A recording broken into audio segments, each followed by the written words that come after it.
Hello dear student, मैं Subhash Saran biology lecturer जुनून biology classes में आप सभी का स्वागत करता हूं। तो आज अपन एक मेंडेलियन डिसऑर्डर का डिस्कस करने वाले हैं। इससे पहले भी अपन ने कुछ डिसऑर्डर का डिस्कस किया था, जैसे क्लाइनफेल्टर एडवर्ड सिंड्रोम की बात की थी। इसके अलावा पटाउ सिंड्रोम की बात की थी, ठीक है ना। तो डाउन सिंड्रोम की बात की थी। इसी तरह से एक मेंडेलियन डिसऑर्डर का डिस्कस करने वाले हैं, जिसे थैलेसेमिया के नाम से जाना जाता है। किसके नाम से जाना जाता है? थैलेसेमिया के नाम से। तो आज अपन डिस्कस करेंगे थैलेसेमिया का, ठीक है ना। थैलेसीमिया एक्चुअल में क्या होता है, अपन ने एक बात तो देखने की कोशिश की है कि ये एक मेंडेलियन डिसऑर्डर है। कैसा डिसऑर्डर है? मेंडेलियन डिसऑर्डर है, ठीक है ना।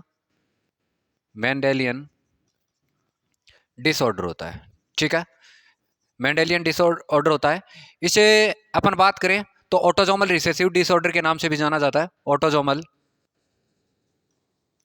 रिसेसिव डिसऑर्डर भी बोलते हैं। किस नाम से जाना जाता है? ऑटोजोमल रिसेसिव डिसऑर्डर बोलते हैं। ये क्वांटिटिव डिसऑर्डर होता है, ठीक है। क्वांटिटिव डिसऑर्डर होता है, ठीक है। ये क्वांटिटिव डिसऑर्डर होता है। मोस्टली ज़्यादातर क्वालिटिव डिसऑर्डर होते हैं, लेकिन ये क्वांटिटिव डिसऑर्डर होता है।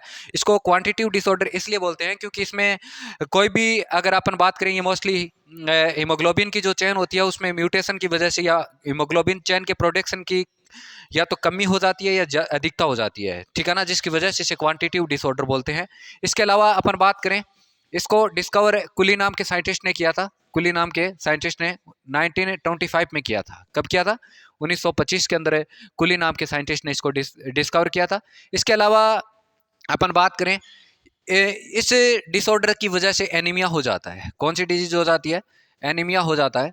एनीमिया देखने को मिलता है, ठीक है ना। या ये ब्लड से रिलेटेड डिसऑर्डर होता है। एनीमिया का मतलब इससे ब्लड से रिलेटेड होता है, या एनीमिया एक ब्लड कैंसर ही होती है, ठीक है ना। ब्लड कैंसर ही होती है, इससे रिलेटेड डिसऑर्डर है। इसकी आगे की बात करें तो ये थैलेसीमिया 2 टाइप का होता है। Alpha thalassemia, alpha thalassemia. एक होता है बीटा थैलेसीमिया, बीटा थैलेसीमिया, ठीक है ना। अल्फा थैलेसीमिया, एक बात और बता देता हूं, ये किसी जीन के या तो होगा म्यूटेशन, या तो किसी जीन में क्या होगा? म्यूटेशन होगा, या होगा डिलेशन, जिसकी वजह से हीमोग्लोबिन की अल्फा या बीटा चेन होती है, उसका प्रोडक्शन या तो कम हो जाएगा या क्या हो जाएगा? हाई हो जाएगा, जिसकी वजह से होता है। अल्फा थैलेसीमिया की बात करें तो ये 2 जीन के म्यूटेशन से होता है।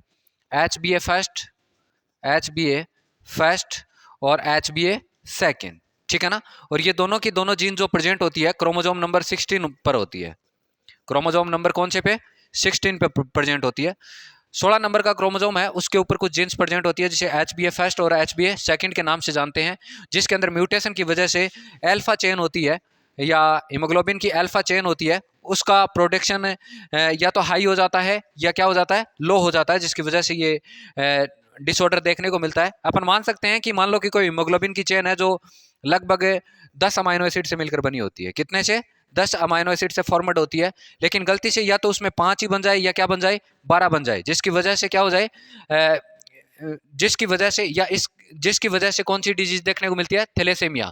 क्योंकि इस 16 नंबर क्रोमोजोम पर प्रेजेंट एच बी ए फर्स्ट और एच बी ए सेकेंड है, इसके अंदर म्यूटेशन या डिलेशन हुआ, जिसकी वजह से इसमें जो चेन था उसमें अमाइनो एसिड की जो नंबरिंग थी वो कम या ज़्यादा हो गई, ठीक है ना। तो याद रखना, ये 16 नंबर क्रोमोजोम पे म्यूटेशन प्रेजेंट जीन के म्यूटेशन से होता है। थैलेसीमिया या बीटा थैलेसीमिया की बात करें तो इस प्रकार का थैलेसीमिया में एक जीन प्रेजेंट होती है जिसे एच बी बी जीन कहते हैं, जो क्रोमोजोम नंबर 11 पर प्रेजेंट होती है। कौन से क्रोमोजोम पर प्रेजेंट होती है? 11 नंबर क्रोमोजोम पर प्रेजेंट होती है, जिसकी वजह से एच बी बी जीन के अंदर क्या हो जाता है? म्यूटेशन हो जाता है। म्यूटेशन होने की वजह से बीटा जो चेन होती है, हीमोग्लोबिन की जो बीटा चेन होती है, उसके अंदर क्या हो जाता है?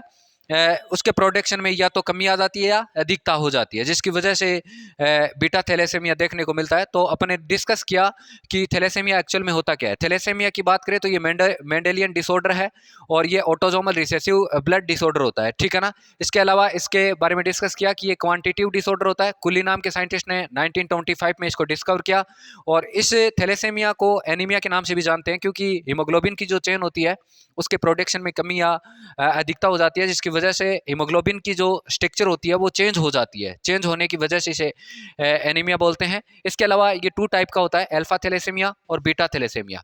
अल्फा थैलेसीमिया में 2 जीन प्रेजेंट होती है जिसके म्यूटेशन से होता है HbA फर्स्ट और HbA सेकंड, ठीक है ना। दूसरी बात करें, ये क्रोमोसोम कितने पर रहती है, 16 नंबर क्रोमोसोम पर रहती है। दूसरी आगे अपन बात करें beta thalassemia, beta thalassemia HBB gene के म्यूटेशन से होता है, ठीक है ना। और वो कहां पर प्रेजेंट होता है, 11 नंबर क्रोमोसोम पर प्रेजेंट होता है, जिसकी वजह से ये डिसऑर्डर देखने को मिलता है। तो आज अपने थैलेसीमिया के बारे में डिस्कस करने की कोशिश की। नीट में मोस्टली क्वेश्चन ये आता है कि ये क्वालिटेटिव डिसऑर्डर है या क्वांटिटेटिव डिसऑर्डर है, ठीक है ना, या मेंडेलियन डिसऑर्डर होता है। ये कितने टाइप का होता है, अल्फा की बात करो और बीटा की बात कर लेते हैं। कौन से जीन के म्यूटेशन से होता है, तो अल्फा थैलेसीमिया होता है वो HbA फर्स्ट और HbA second. Beta thalassemia HBB gene के म्यूटेशन की वजह से होता है।